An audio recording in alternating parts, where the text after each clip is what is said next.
Uncertainty is growing over the fate of more than 260 Ukrainian soldiers who surrendered to Russian forces in Mariupol. Kyiv hopes to exchange them for Russians captured by Ukraine. But some lawmakers in Moscow have spoken out against a prisoner swap, calling for them to be put on trial instead. Meanwhile, Ukraine says high-level talks are underway to evacuate an undisclosed numbers of fighters who are still stuck in the steel mill. The Russian Defense Ministry says these pictures show Mariupol fighters undergoing inspection before being evacuated. A large convoy of surrendered Ukrainian soldiers was escorted from the Azovstal works by pro-Russian armed forces.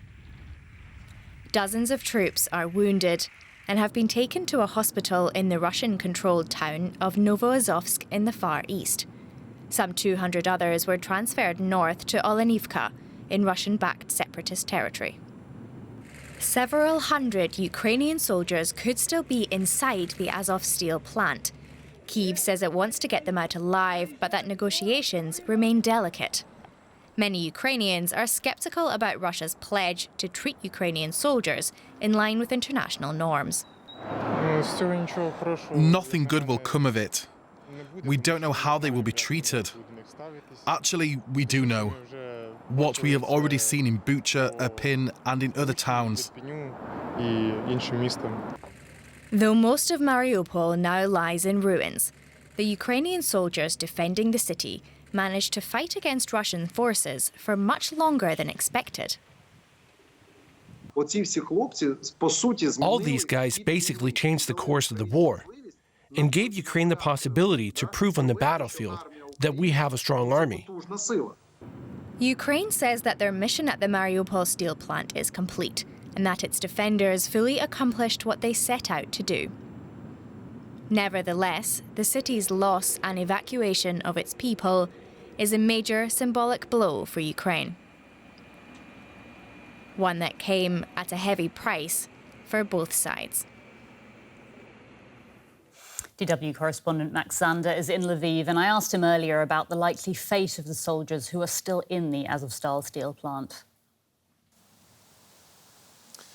Well, there is a lot of uncertainty regarding the remaining soldiers in the Azovstal steel mill, as far as we know. Perhaps some of the pressure has been lifted now, especially with some of the 50 critically wounded personnel being removed from the steel mill. We saw footage of them being carried out on stretchers. Some of them probably wouldn't have made it much longer down there. But that being said, the situation there is dire.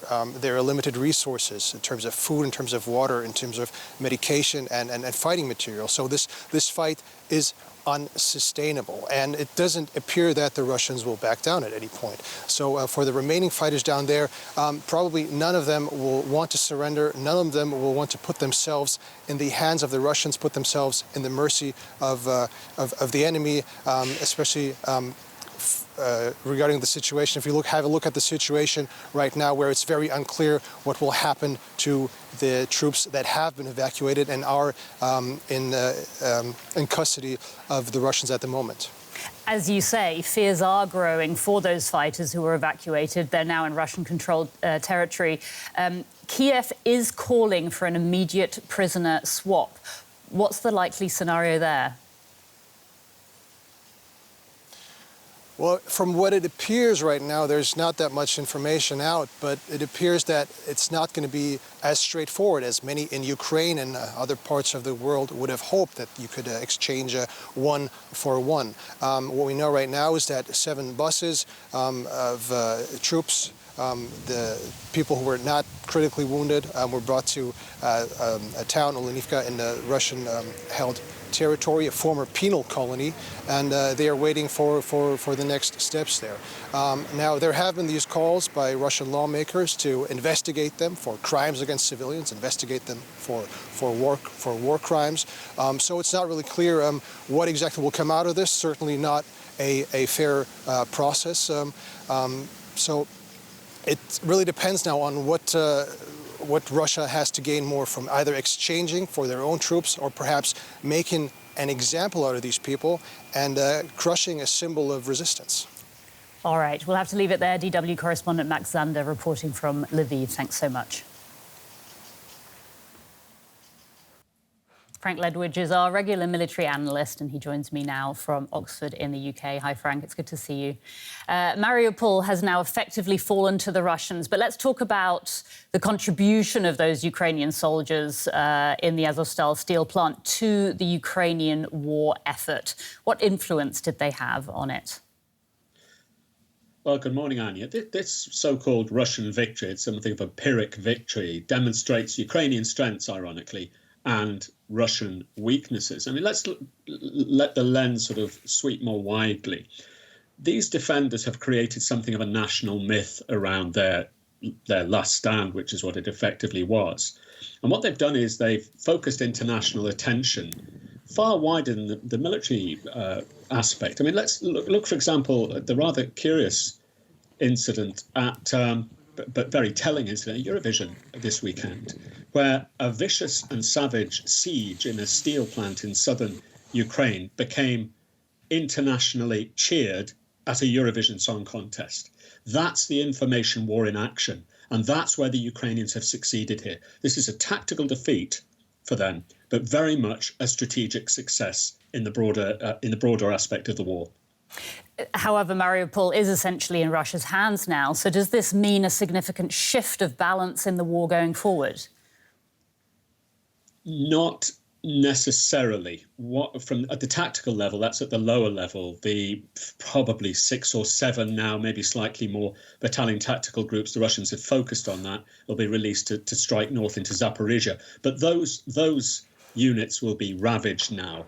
The Ukrainians announced yesterday they'd completed building the defences of Zaporizhia. They're ready for the next strike down there.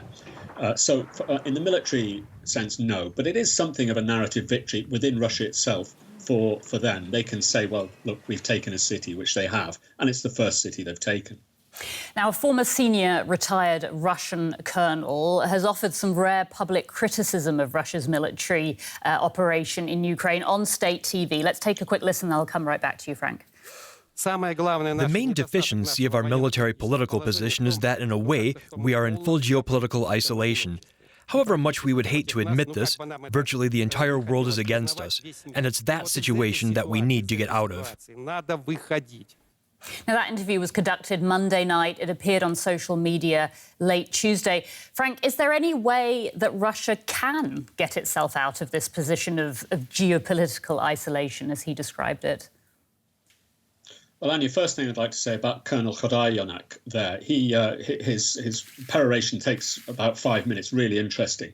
And he also talked about Ukrainian morale, cohesion, all the things we've been talking about now for weeks, the minimal gains they've had and so forth. But to come back to your question, of course, the sensible course now to take for Russia is to declare some kind of victory. Look, we've got Novoazovsk, we've taken Mariupol, that was our objective, we've secured Donbass, we're going to stand on the defensive, and we'll leave it up to the Ukrainians what happens next. Of course, that's not what's going to happen. Unfortunately, the war will go on, and Russia will continue to bleed support, its economy will get worse, and so forth. So the answer to the question is yes, there is something they can do. They won't do it, and this war will grind on over the summer and possibly beyond. Peace talks between Russia and Ukraine have ground to a halt now. Both sides are blaming the other for the stalled negotiations. You're saying the war will grind on. The lack of communication between the two sides, is that likely to make things even more dire? Well, those peace talks were going nowhere. But what's happening on the battlefield now, Russia is making some gains down there in the southeast. It's not run out of steam yet. It's not culminated. We wouldn't have expected that to happen yet. But what they've done is they've now reduced their objectives now to the Severodonetsk and Lysychansk front. They're going to try and surround the town of Severodonetsk, and we're going to hear a lot more about that over the summer. But with respect to the peace talks, I don't think anybody was expecting much of that. We'll hear a lot more, however, of Severodonetsk and that salient down there, which I would suspect and many others, the Ukrainians will hold. Military analyst Frank Ledwidge, thanks so much as ever. Thank you, Anya.